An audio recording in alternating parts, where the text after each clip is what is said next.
dear students, welcome to the hydraulics lab. Today we will discuss the very new experiment, and the name of the experiment is friction loss in a pipe. So we will calculate the friction loss for a laminar flow and for a turbulent flow. In laminar flow we will be focusing more about the viscosity, dynamic viscosity, and in case of turbulent flow we will be discussing about the friction factor F.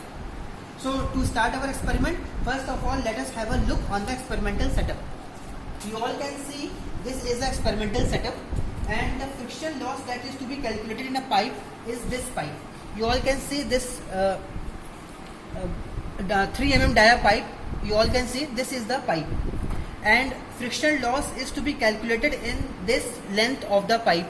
This length of the pipe is 52.4 centimeter, that is 524 millimeter. This is the length of the pipe, and we have to note down the head loss in this pipe while the water is flowing from this inlet to this outlet. So this knob you can see is used to alter the discharge, and we will measure the discharge value through this pipe. For example, here you can see, as of now, to begin our experiment, these two pipes will show the reading in the water manometer, and this is the reading in the mercury manometer. This knob is used to switch the manometers. As of now, in this position we will be focusing upon the water manometer.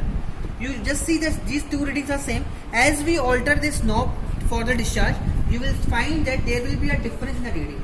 Since this pipe is an inlet pipe, so here the head will be more, and this is tapped at the outlet position, so here the head will be less, and the difference in the head will give you the total head loss, and this is the length. So you can calculate the critical gradient, that is I, delta H upon L. Now you just see I am altering the discharge, and you can see that there will be a difference in the reading of elevation. See, this in this water manometer the reading is at this position, and here it is at this position. You can see the readings that can be easily read from this scale that is being graduated on this setup. And to calculate the discharge, this is the same method as we have done last time. You just start your stopwatch, collect this water in the graduating cylinder.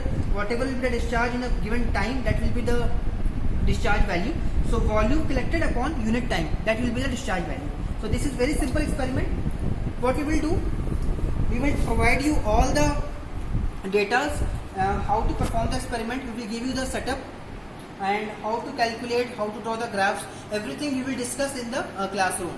As of now, you have seen the experimental setup. You have seen the method of taking a reading. The experiment is very simple. However, it will involve lot of calculation that you will see in the Excel sheet that I will provide to you in the Google Classroom. Hope I am clear with this video. We will discuss more and more about this later on in our classroom code. Okay. Thank you. Have a good day.